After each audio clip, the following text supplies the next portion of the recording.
নমস্কার সবাইকে, বিয়েবাড়ির আরেকটা ভ্লগে সবাইকে স্বাগতম।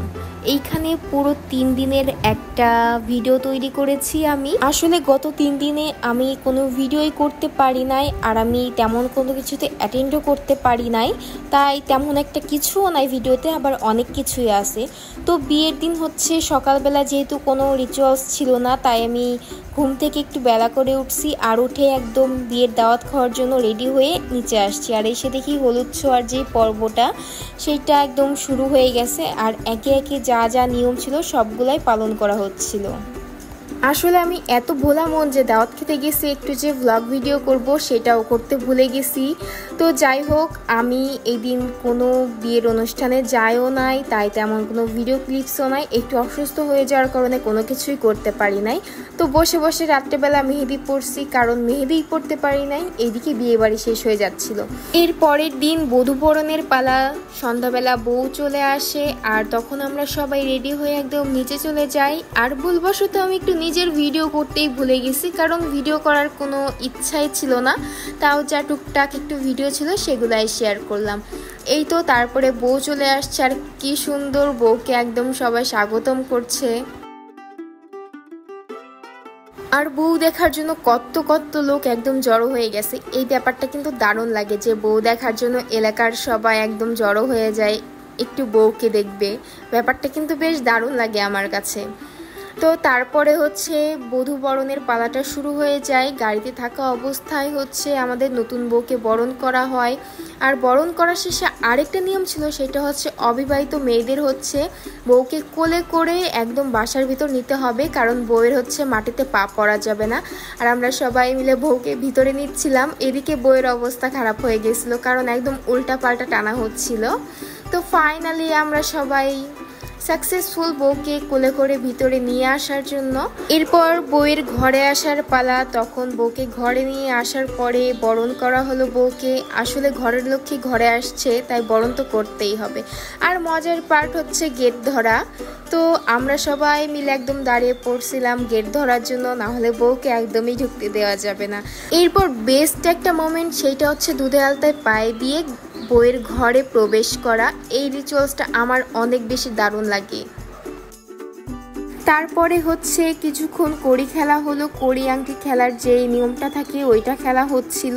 তো তারপরে আমরা সব শেষে একটু নিচে যাই, নিচে যেয়ে নাচানাচি করি। তারপরের দিন সকালবেলা ঘুম থেকে উঠে আমি আমার মায়ের চুল প্রথমে ক্রেপ করে দিই, কিন্তু এইটা আমার মা রাখতে পারে নাই, সে শুয়ে বসে একদম সব নষ্ট করে ফেলছে। তারপরে আমি 1 কাপ চা খেয়ে নিচ্ছিলাম। আর এরপরের আসল কাহিনী হচ্ছে, আমি বউ ভাতের দিন সাজতেই পারি নাই, আমার সব একদম ভেস্তে গেছে, আনন্দ অনুষ্ঠান সব ভেস্তে গেছে। মুড নষ্ট হলে আর কি যা হয়, আমার সাজগোজ সব একদম জলে চলে গেছে। এই দিন যেই পর্যন্ত আর কি ভিডিও করতে পারছি, সেই পর্যন্তই ভাবলাম ভিডিওগুলো একটু শেয়ার করি। শেয়ার কেনই বা করব না।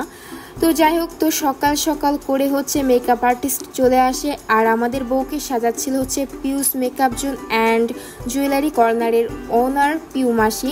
পিউ মাসির হাতের কাজের কথা আসলে বললে একদমই কম হয়ে যাবে। সে যতটা ধৈর্যশীল, আর তার হাতের কাজ এত বেশি সুন্দর, একদম স্মুথলি সে কাজ করে।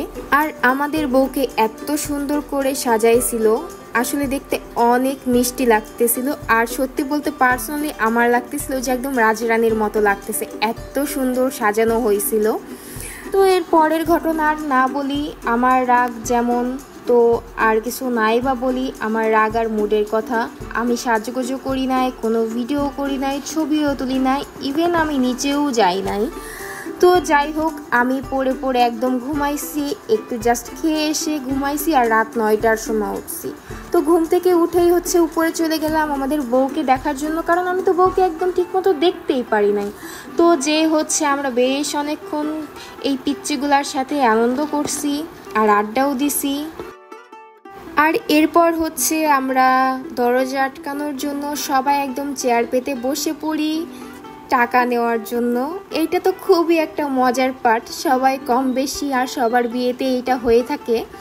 তো ফাইনালি হচ্ছে সালুন মামা রাজি হয়ে যায়, আর আমাদেরকে আমাদের পাওনা যেই টাকাটা সেটা দিয়ে দেয়, আর আমরা তাতে অনেক বেশি সন্তুষ্ট। আসলে যেটা আশা করছিলাম তার থেকে অনেকটা বেশি আমাদের দিছে। আর এখানে খুব মজা হইতেছিল, এই পার্টটা একদম বেস্ট ছিল এই দিনের। এরপর আমরা আমাদের পাওনা টাকা পেয়ে মামা এবং মামিকে সবাই প্রণাম করলাম। প্রণাম তো অবশ্যই করতে হবে যেহেতু প্রণামই নিছি। তো যাই হোক, এইটাই ছিল পুরো একটা বিয়ের ব্লগ। কিছুই ছিল না, আবার অনেক কিছুই ছিল কম বেশি। তো যাই হোক, সবাই ভালো থাকবেন, সুস্থ থাকবেন, দেখা হবে নেক্সট কোনো ভিডিওতে। টাটা।